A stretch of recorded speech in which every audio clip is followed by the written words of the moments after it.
Ashek had always seen things in black and white, but it seemed the rest of the world loved to wander about in the gray.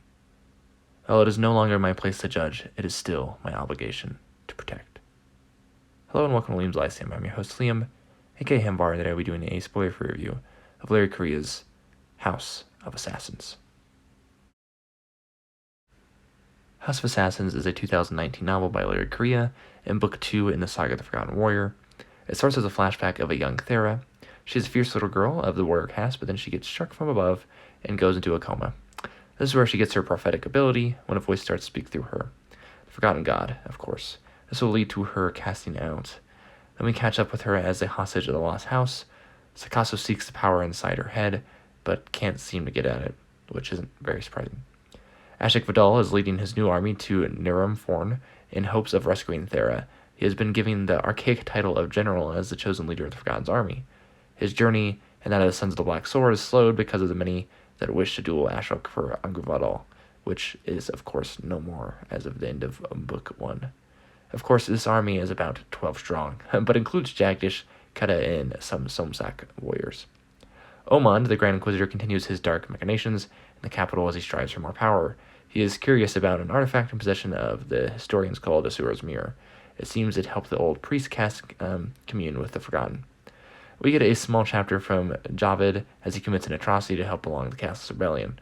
We learn in the first book that the casteless were originally the noble and priest caste, and they can't be legally exterminated because ancient works say that a son of Ramrowan will be needed to repel the demons in the future, and of course his descendants are in those two castes. While we got plenty of Ashik flashbacks in Book 1, we get the same with Thera this time. The plot this time is also much easier to see from the first, and it manages to be entertaining from the start. It's not as exciting as a start, I feel like, but it's just as gripping. The story continues to unfold, and I was impressed by the speed that Correia manages without wasting words that happens in some epic fantasy.